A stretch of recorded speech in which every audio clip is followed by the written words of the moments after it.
Hey,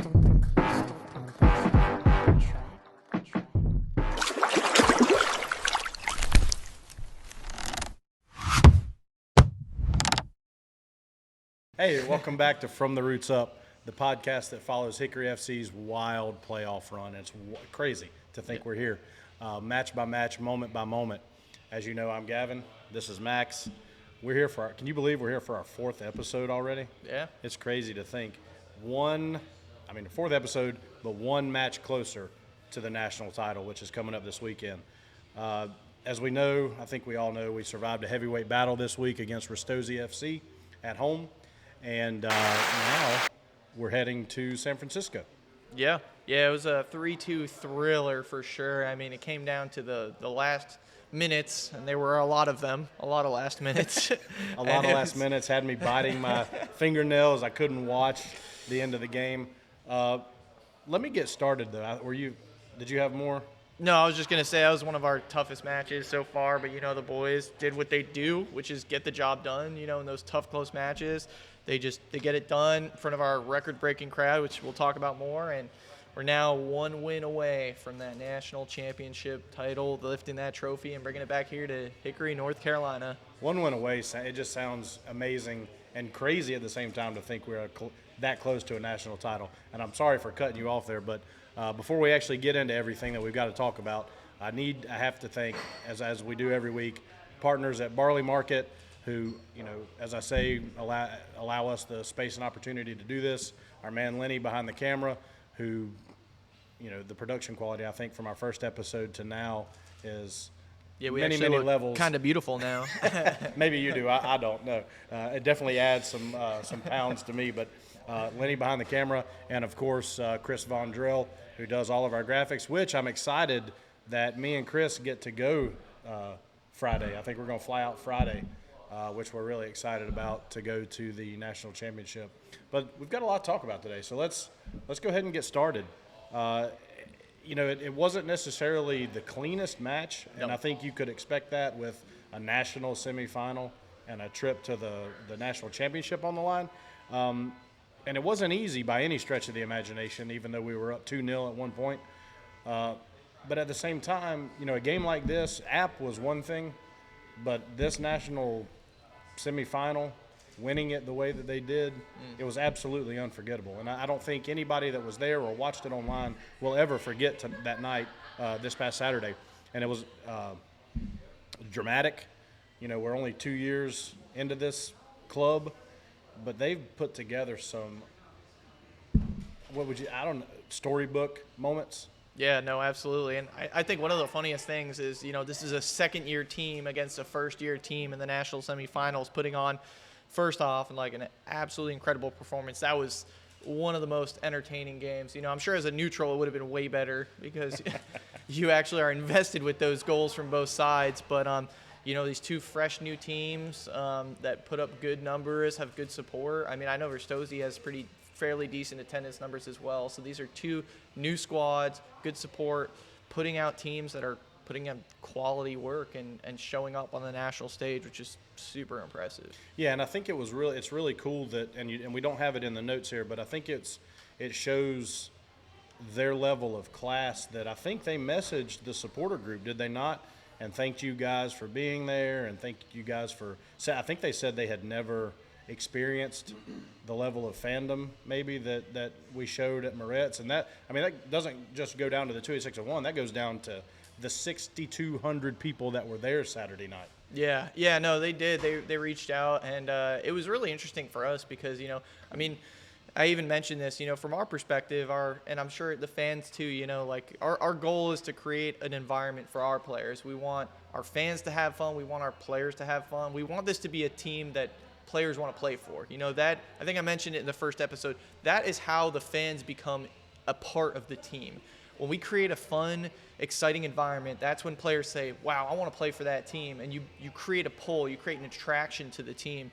And that's how teams get really good. I mean, that's why a lot of great teams have good supports, because players want to play for them. So we're kind of hyper-focused on that, but when they reached out to us and said, hey, it's the first time a lot of our players got to play in an environment like this, it kind of gave us a bit of a reality check where we're not influencing just our players and our fans. We're influencing other teams. We were kind of briefly talking off camera how, a lot of these guys we see they get professional contracts and opportunities, but a lot of them don't. Especially a lot of the teams we play that, are smashing 5-0. Those guys definitely aren't going pro, but when they come to our field, it gives them an opportunity to experience professionalism. They're walking into a field, they're getting cheered at, whether it's a positive thing or, like Lenny told us before, even going into an away stadium and having 6,000 people yelling against you, it creates this sense of hype and excitement that these guys will never get to experience again. I'm sure it feels incredible. So it was really cool to think about that. You start thinking about other perspectives that you don't think of. So it was really cool that they reached out to us about that. Yeah, so did you want to talk briefly about, I know I just mentioned the record, or I didn't say it was a record, but I said 6,200 fans. You want to talk briefly about breaking the attendance record yet again this year? Yeah, so this game against Ristosi, we had 6,247 fans. Now, mind you, Moretz, without the expansion, they mentioned it can be expanded to add more, but holds 7,500, which means we're just about 1,000 fans away from a sellout stadium at that point. And then I think today Hickory had posted, stats about the whole year. We averaged 3,967 a game. So averaged about 4,000 people a game, and you really got to consider there were a few rainy games. The very first game was a rainy game, and I think it was just shy of 2,000. So Right. Take that out, and that average sky's high. But what really put it in perspective for me was I went back, and I vividly remember last year, our last game that we lost, Columbus United, they had posted that was the record-breaking attendance for that year. I was super excited. I was like, man, we keep growing. I was 3,500. 3,500, and we were hyped about that. So we averaged more people this year than our record was last year. Yep, yeah, our average this year 3,900, and last year our best was 3,500. That Wow. just shows the insane growth. Yeah, and I think it was maybe on a reel that we posted last week that when I mentioned to Charlie that, who knew that this little old town of Hickory, North Carolina would have such an insane football community that, I mean, when you average that many fans every home game, even regular season games, and you break a record like we did Saturday, it tells you people are hungry for this. Mm-hmm. They have to be to show up for the guys like they have been, and you could tell the atmosphere. I know we've talked about the Columbus game last year. It just kind of felt off. Yeah. It didn't feel like the guys were up to it, and maybe they were tired last year. It didn't seem like the fans were really into it. Mm-hmm. They were into it Saturday. Everybody was into it. Everybody was up for it. Yeah. And it was an electric atmosphere. And it definitely lived up to the hype, I would say, that I would expect of a national semifinal. Yeah, no, absolutely. I mean, we've got the regular season games, even home and away, and even for the teams with fairly decent attendances like App, there's a little bit of excitement, buzz. You're always ready for a game, but you expect in a playoff game, there's a different feeling. I think I've mentioned in the past, I'm a big college football guy, and there's something about those big games, the college football playoff games, or even the playoffs for the Euros, the World Cup. When the players start walking out, you get chills. You get this anxious feeling deep inside you with the intensity of the crowd building, the cheering just feels like it's growing, and you just get this this feeling inside of you of excitement. And I think this was the first time I really felt that. And the moment I definitely felt it was, I don't know who did it. I wish I could give them credit. But when they started that pregame promo video, I'm not even joking. I noticed the entire crowd went silent and heads spun to the screen, and it was just complete silence for that entire promo video. It was absolute chills. It was so good. Yeah, and things like that as a fan, and I don't know what it's like as a player, but things like that as a fan, it makes me feel like I could run through a brick wall. I am so pumped and so hyped. And I would say, honestly, that when they played that promo video, the boys walked out, the fans started cheering, and then we have to mention her because she's here every home game, is Miss LaRonda Carlton, who does the national anthem. She sets the tone every home game. And it's as soon as that's played and everything else, Ristosi was done. They lost the game that minute. And there's, even though we can talk about the insane amount of stoppage time at the end of the game. Like at 3-2, there was no way Rastosi was winning that game after the promo and the national anthem and all the fans going nuts. Game was over with. Yeah, no, and going back to LaRonda, I definitely agree. I think it's funny sometimes. You'll go to like little league, minor league games, and they kind of pick up a Joe Schmo to sing the national anthem, and everyone's kind of like, oof, who picked this dude, But she just like every game just crushes it. Everyone just, again, like, when something's good when like everyone stops and stares and pays attention. And God, she's been doing this for 2 years now, and every time, same thing. Everyone just stops and pays attention to her because she crushes it. And we're lucky, we're quite frankly lucky to have that. It just adds to that level of professionalism, and it just feels like a real, true experience. And every little piece by piece adds to it. And we're talking about maybe things we don't have necessarily on the notes, and I don't have this either. But like to your point of creating an experience. And we've gone to some of the away games. I think you've gone to more than I have, maybe. Yeah. But when you come to Hickory, and even more so than going to App, like their experience up there, which we could talk about that. But coming to Hickory and just the entire thing is an experience. I mean, when you've got probably more fans in attendance than everybody else in the conference combined, the national anthem, the video work that all the social media folks do with video, photography, all of that. I mean, we might be in the second year, but I think Hickory set a bar that far exceeds everybody else in the conference. And I would go so far as to say in the nation. Yeah, no, it's super impressive, and it just, like I said, it makes it feel legit, it makes it feel professional, and as I said before, that coupled with the week by week and growing intensity of the playoffs, it just you could feel it growing. The city wanted it almost as much as the players did. Everyone I've interacted with before the game, the week before, during the game, everybody wanted it just as much as the players did. And every time they scored, you just heard this absolute explosion of a roar.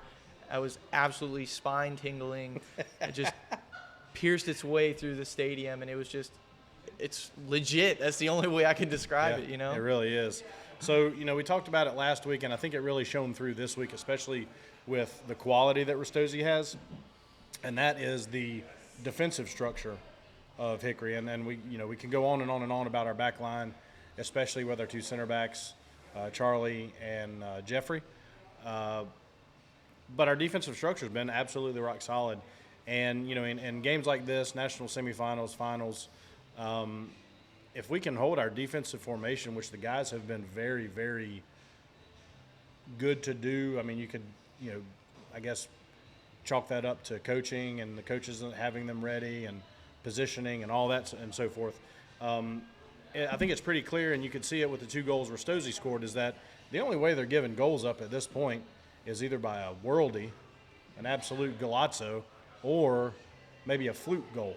Yeah. And I think, as I said, you could tell the 2 goals. You want to talk about those 2 goals? Yeah, no, I was going to say they definitely lived up to the moment defensively. I mean, outside of the 2 goals, which, maybe I'm biased, but I felt were super fluky, they did their job and did really well. And, I think it goes to show, too, when we started off 2-0, I don't know about you, but I felt really comfortable. I felt like this was going to be a breeze of a game. And, again, outside of those fluky goals, it should have been. But, I think we should start off positive note. We'll start off with our goals. Yeah. The one I definitely really wanted to talk about was Letienne's goal, which I thought was funny because we had talked about it last week. Noticed against the Lubbock team, they were constantly getting him in the box on those set pieces, corner kicks, because he is such a towering presence. And he did it. He did what we were talking about. He scored a header. But the funny thing about it was, if you look at the replay, he's actually pretty far back behind the box. It's not like he jumped up and out-jumped these 5'10" NPSL players. He was way behind the box, wide open. Just nobody was marking him, which you think is crazy. You'd expect every set piece this dude would be double, triple marked. He was wide open. I don't think he even jumped. I think he just No, I don't think he did. knocked that thing in, and he did great. So it was really cool, first off, to see him score a header as we thought he would. But, his second game with the team and as a center back and just scoring a goal. Yeah, a very important goal at that. And I think, we need to mention Ronan's goal to open the scoring. Yeah. Which was a great. I mean, if you go back and watch it, and I watched the stream after the game, I think it was Alvaro maybe into Robbie, and then Robbie set up Ronan, and I mean he just calmly tucked it into the bottom left corner, I believe. But it was a great movement, great play. We've talked about their midfield being a playground, and you could certainly tell then. But the deciding moment came in the second half when Tommy scored what would turn out to be the game winner, match winner. Unfortunately, ran into the keeper, or keeper ran into him, however you want to say it. Took him out. We've seems like we've lost a few players this year to less than ideal plays. I don't want to call them dirty, but definitely seems that way. But he scored the match winner, got taken out though shortly after coming on. And then there was no red card given, which it seemed like there could have been and maybe should have been. But the assist from Antonio was, I hate to use it like a cliche, but it was absolutely sublime. And he put it on an absolute dime for Tommy. Yeah. Walk me through what you saw in that assist or build up to that goal. Yeah, no, it was definitely one of those like classic plays where, I know growing up playing soccer through middle school, high school, you're always taught that the assist and like the lead up play is equally as important. And that's kind of one of those like maturing steps and as like growing as a player. But yeah, his assist was absolutely perfect. It was an absolute dime of a pass.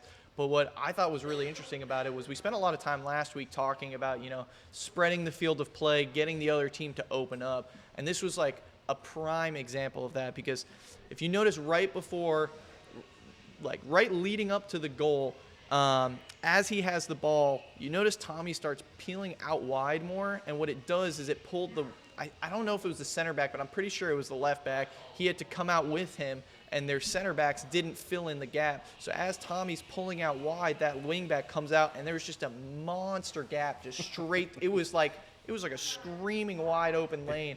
And it doesn't make it any easier of a pass. You still have to put a picture-perfect through ball because too hard and the goalie's getting it, and too soft and he's not going to get there. Perfect pass, perfect wide open spreading of the play to open up that, and then he's through one-on-one with the goalie. And then, like you said, the thing I think is interesting about the lack of cards there was, had he touched the ball around the goalie and then attempted to shoot as opposed to a direct pass, I don't think anyone, even the referee, could not deny that's an instant red card. Had he just tapped around and then shot and scored. But the fact that the ball went in, I don't know if he used that as a reason to not give a card, but that just kind of threw me for a bit of a whirl. But yeah, the lead-up play was beautiful, the way we manipulated their defense into creating space for us, and a picture-perfect pass. It was amazing. And I don't think it can't be understated or overstated, however you want to say it. The dink over the keeper for the goal, knowing that there's a collision coming, and he was poised enough to just calm. I mean, it was just a calm pass into the goal, and then he was upended. I mean, that's why I like to call Tommy the Argentine assassin, because no matter what, he always gets his goal, even in the midst of an oncoming collision. He's going to score. Yeah, and I love that. He's El Capitan. Yeah, and that's a skill that some of these players have that, I never had. I'm a brace for impact kind of guy, but, in all sports, we see it in football too, the ability to see a defender incoming, and you've got your mind set on one thing, which is get the ball in the net, get the ball in the end zone. And then whatever happens, and being able to do that is such a mental strength that some of these guys have, which is insanely impressive. Yeah, which I talked to him after the game, and I think there is a hope that he's going to be okay this weekend to play. So we hope, if not, we will. He'll be greatly missed, but hopefully he will be back this Saturday. And our defensive line, as we mentioned, they held, very well. With the national semifinal and the competition, there's going to be opportunities for the opposing team, and there certainly were. But our defensive held pretty well. Letienne and Naylor, it hasn't been said enough, or maybe it has, but we love them. They've been absolutely rock solid at the back this season. Maybe we weren't as dominant necessarily as the Lubbock performance, but for the most part, we did dominate possession, it seemed like, and we had more of the clear chances on goal than maybe Rastosi had. But there were some mistakes, I think. Maybe a national semifinal, the heat, good Lord, I don't know what that's like, so I can't be negative about that because I'd probably be a puddle on the pitch. But as I mentioned earlier, Rastosi's 2 goals. You want to talk about those for a minute?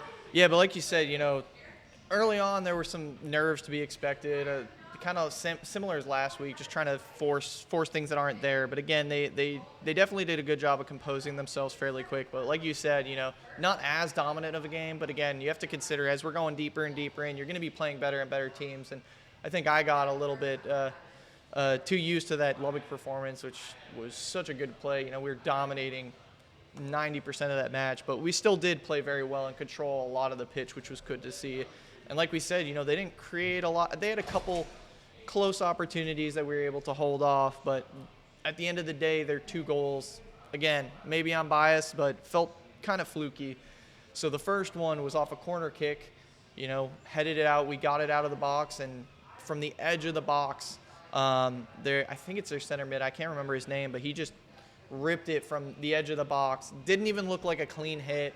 Didn't look like he hit the center of the ball. I think he barely hit underneath it, and then it just skied its way into the top of the net. So, again, just a screamer of a shot that found its way into the back of the net. What can you do about that? Yeah.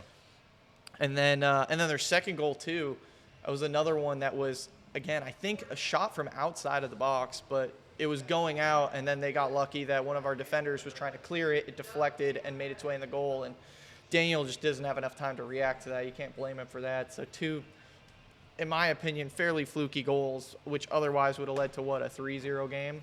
Yeah. So the midfield kept Rastosi on their toes and kept them chasing for, stretches of the match in the first half, and kind of seemed like it was more of the same in the second.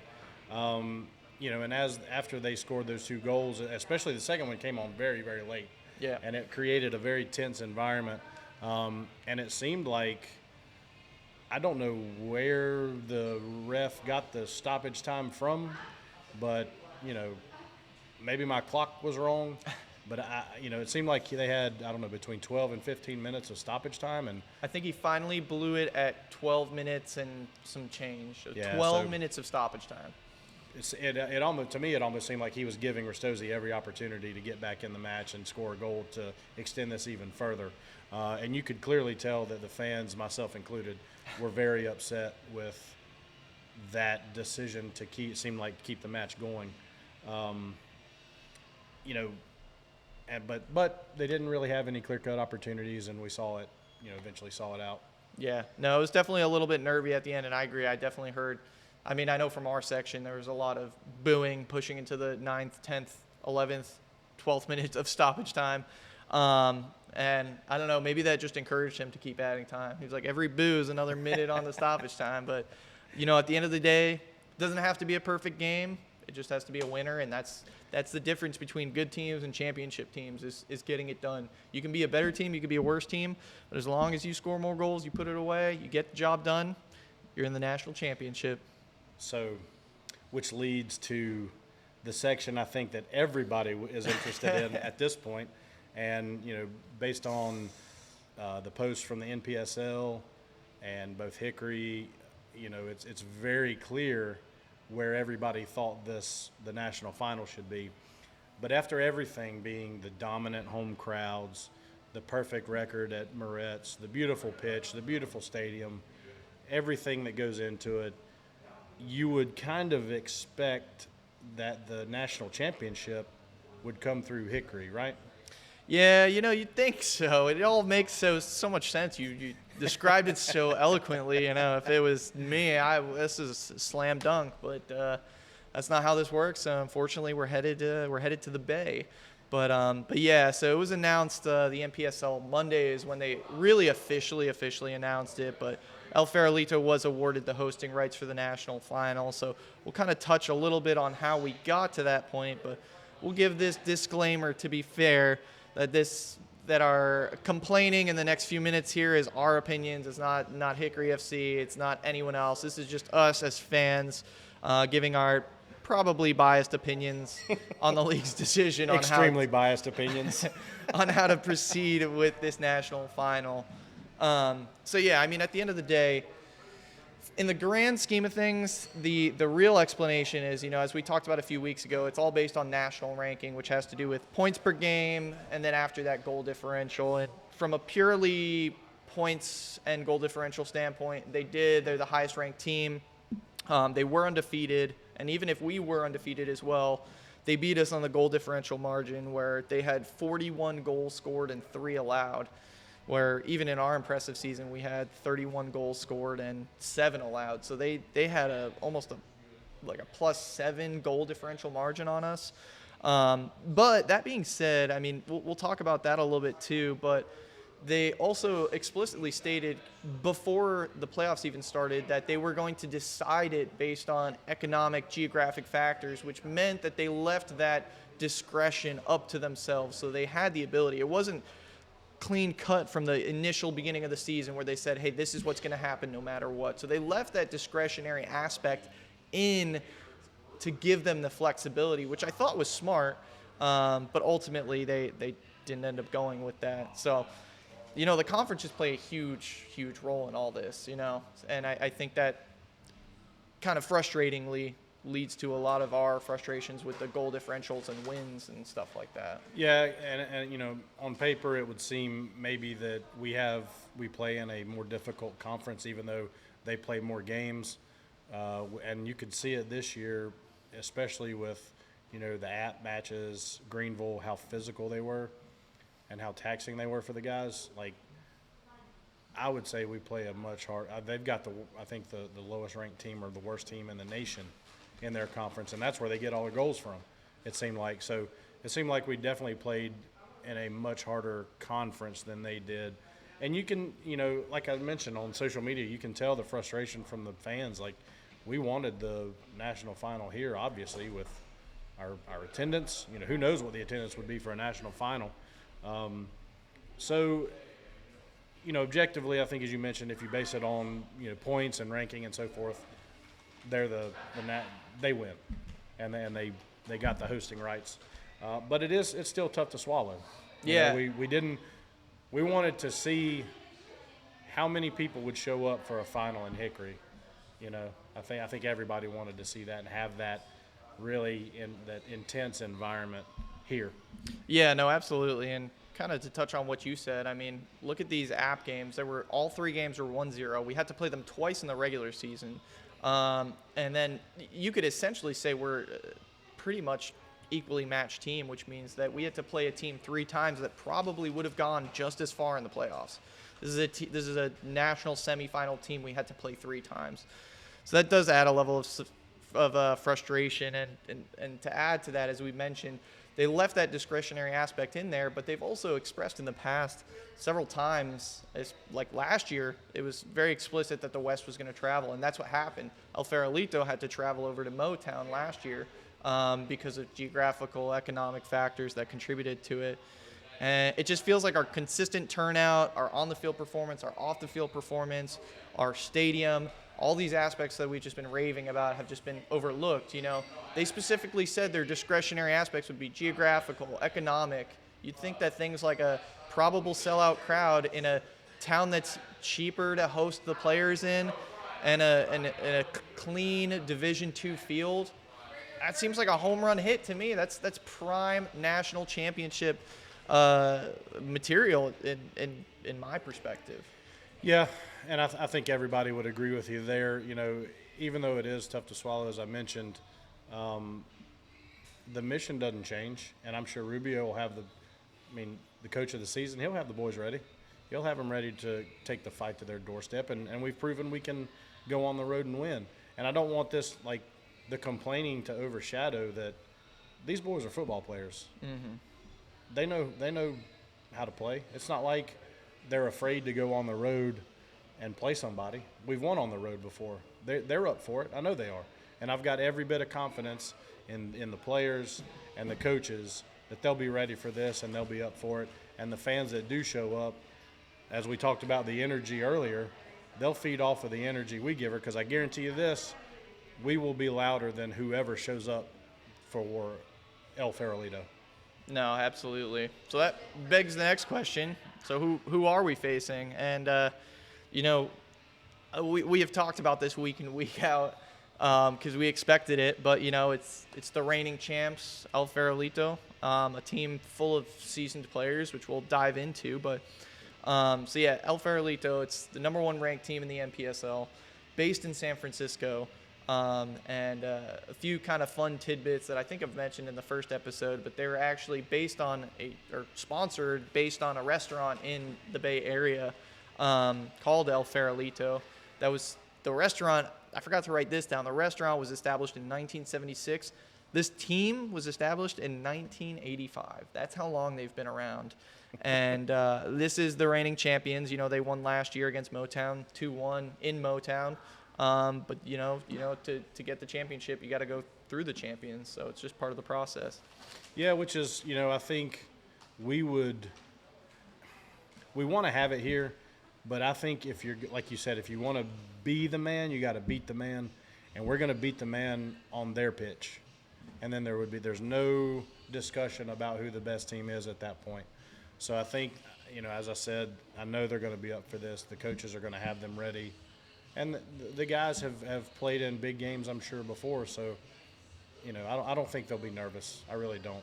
Yeah. And I think they're gonna really take it. Even though, we can talk about Farolito's roster being loaded with ex-professionals from Colombia and South America. They are older and considerably older than our guys, which I think we mentioned maybe a little further down. But you want to talk about that, maybe the age difference a little bit in our squads? Yeah, no, so as I've kind of touched on in the past, but, one of the things that's interesting about this team is that's kind of been their niche is they take in a lot of retired former professional players from Central and South America, and they're still in the 4th division, but that's kind of their niche. That's their spot. They bring these guys into the States, former players, and they dominate. That's what they do. They've won countless championships. They're actually very consistently featured on Sports Center because they're always the one who make those big upsets in the U.S. Open. I mean, understandably. But yeah, these are retired pros. Kind of fun fact, their average age of their team is 33. And we're kind of briefly touching, I don't have the official average age of our team, but I think the entirety of our squad are either college-age kids or just graduated from college like this year, making an average of about 20, 21 years old. But I was looking through, I saw an article where they had mentioned the captains of El Farolito, so I looked into it. So first off, all 3 of the captains were playing first division Colombian soccer about 5 years ago, which is nuts. Second off, they're aged 33, 35, and 37. So what does that tell me?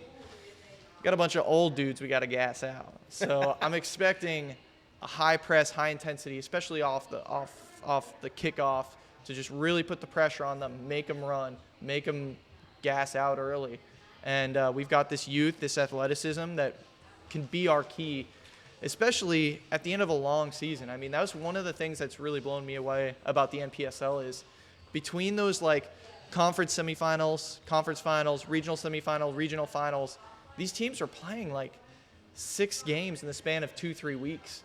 Yeah. And I mean, no shame on them. They're former professional players, but I can't imagine playing 6 games in 2 weeks at 37 years old is the most conducive to their stamina. Yeah, especially, with, and I would assume that maybe the matches they've played have been as physical as the ones we've played, but it's got to take a toll on them. Mm-hmm. I would have to think.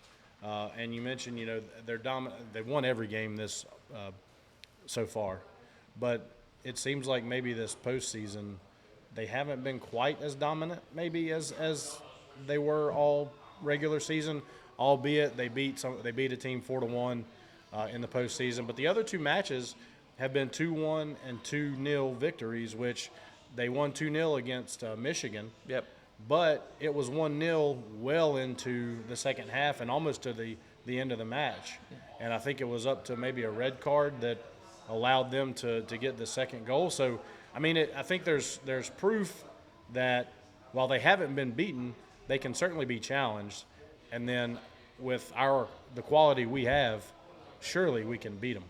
Yeah, no, absolutely. It shows that, you know, I mean, we can pin it on a few different things.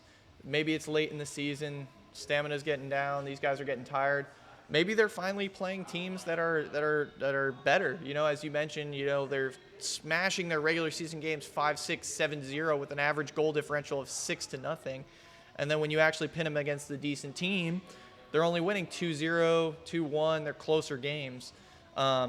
Whether it's playing better teams or getting gassed out, you know, those are two key factors that play in our favor. And I think we have the edge on both of those. We got young guys, got stamina, they got ready to press them. And we actually briefly talked before the podcast about how that was one of the big things that we did really well against Ristosi.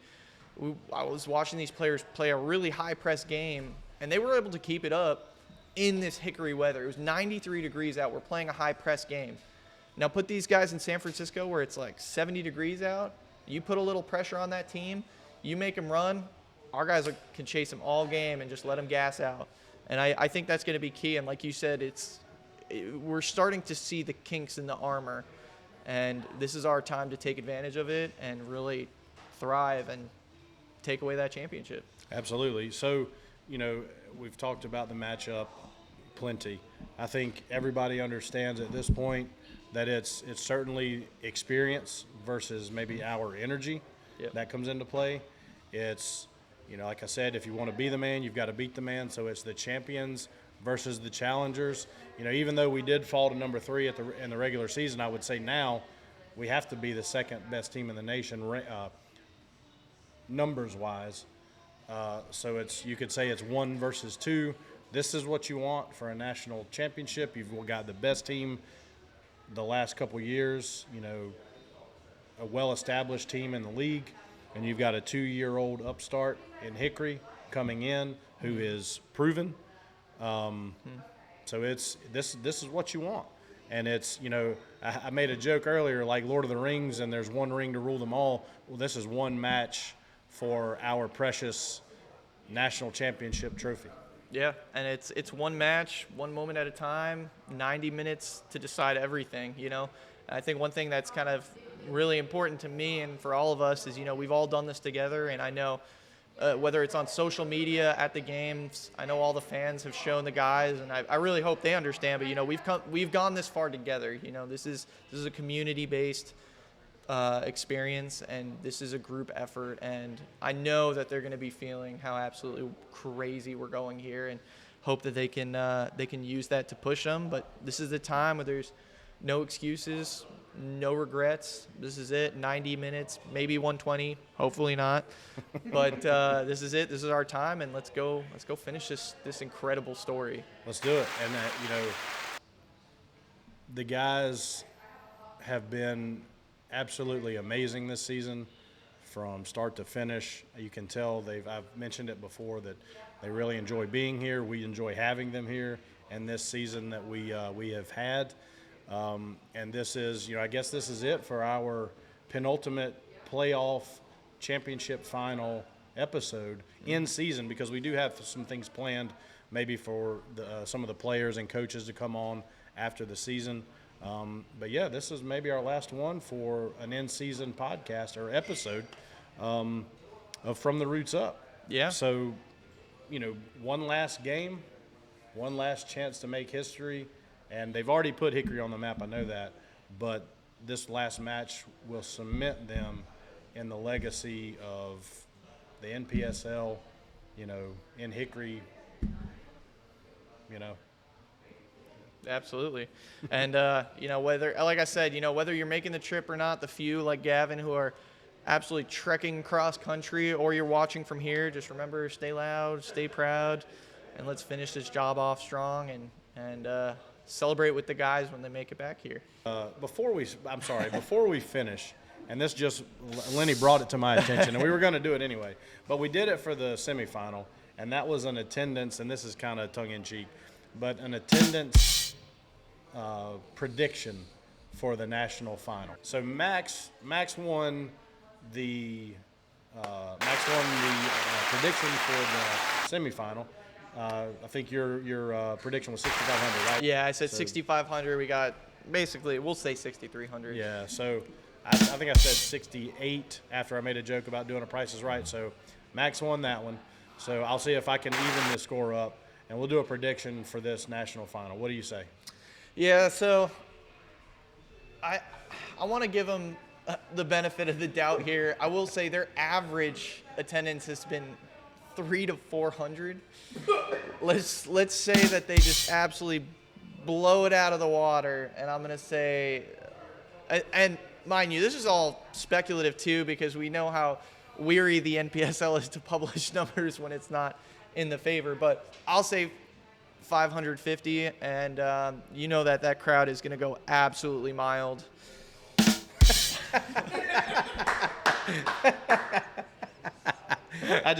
I caught that. I just caught that. I was waiting. I was wanna- watching the gears yeah, churning. I don't want to speak bad about anybody, but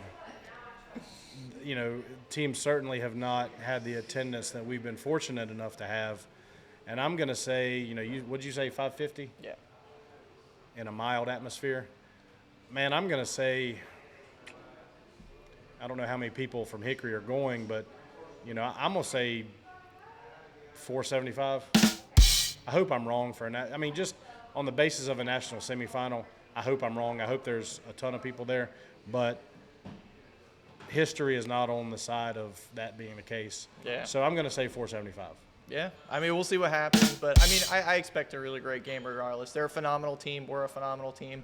I wish the atmosphere could have matched that, but it's just not how it plays out sometimes. But we'll see what happens, and hopefully be back here next week celebrating, screaming about how great it was and how great we are. Yeah, so that's it for again this episode. If you would subscribe, leave comments on these videos. Let us know what you like. Maybe I'm fine even with what you don't like, but we want to talk to people and chat back and forth. And as Max alluded to, maybe next time we will be talking about a trophy, and maybe, just maybe, I can talk somebody into letting us have something on the desk in front of us if we do it.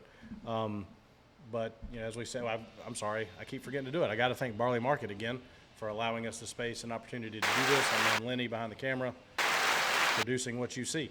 And then Chris Vondrell, my man, going to the final this week and does all our graphics.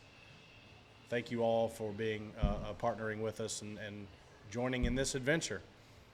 And I guess that's it. We will see you next week after the final. Up the trees. Up the trees.